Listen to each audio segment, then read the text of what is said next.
Larry Scott Blackmon, Vice President, Public Affairs for Fresh Direct. One message that I can share as a man of color to other men of color is to never give up.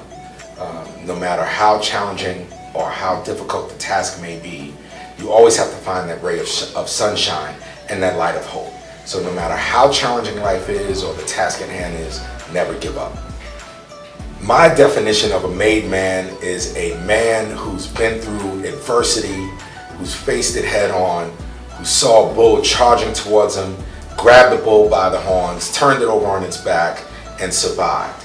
Of course, that's a metaphor for life's challenges, but a made man is a man who has the scars on his back, who can show that they've been through battles, has the stripes on his shoulders, and has come out of it ready to go and ready to impact and change other lives in a positive manner.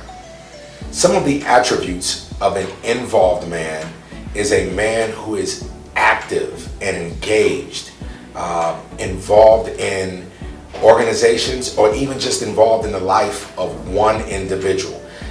You have a choice. You can either sit on the couch or you can be active and engaged, moving, touching, and empowering. The attributes of an evolved man to me means that a person who has grown over time, a person, as they say in one of my organizations, who has gone from a rough ashler to a perfect ashler. Someone who, if you take a look at the meaning of life, the meaning of life is growth. Are you the same person today that you were 5 years ago? And that's evolution over time. Change, understanding your faults, and trying, even on the most basic level, to grow and to change those. I try to contribute towards building an equitable society for all every day by understanding that I personally came from a place where there was inequity surrounding everyone in the entire environment. And so being blessed enough to have made it to a certain level, every day I try to think about where I came from and try to empower someone.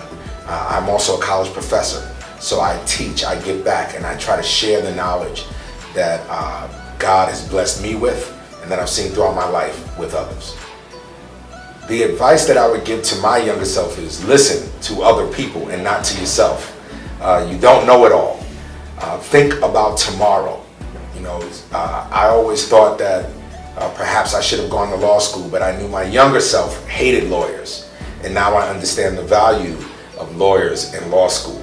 So the message I would send to my younger self is listen to other people sometimes. They know a little bit more than you think you do. I was absolutely mentored, and how that supported my growth is that I blatantly stole certain things from the people who mentored me. And I tell them still shamelessly, but credit liberally, right? I give them credit all the time because being around those people taught me manners. They taught me how to be respectful. They gave me drive. They gave me vision. I wanted to be like those people. And I owe my success in large part to those individuals. How do you handle adversity or being faced with a challenge?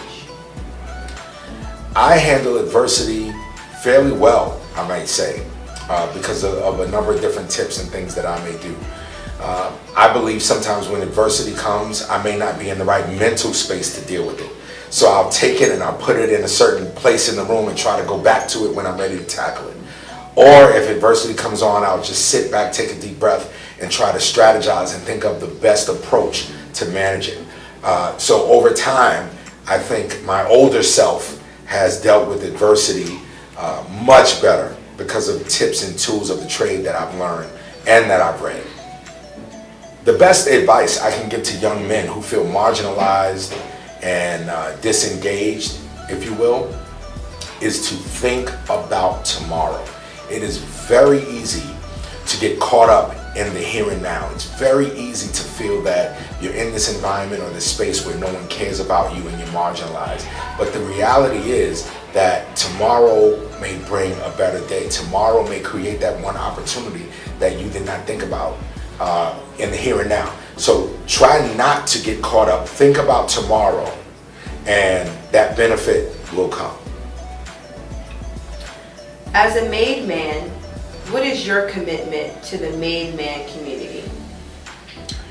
My commitment to the made man community is to constantly remember that I am a made man. You're blessed. You're blessed to have been, to have seen this point. There are many people who are not even alive to reach this point, or who were not able to become quote unquote a made man. And so I feel that we have an obligation, us made men, you have an obligation to give back and to share some of your madeness with other people, to get them where you are. We can't take any of this with us, so why not pass it down? Why not share it? Why not groom, mentor, teach, and most of all, inspire through your work? One way that youth and women can lean on me for edification and empowerment is to realize that your empowerment has absolutely nothing to do with me. Your empowerment has to do with you. You have power. When we engage with leaders in our community, we are giving our power to them to act for us.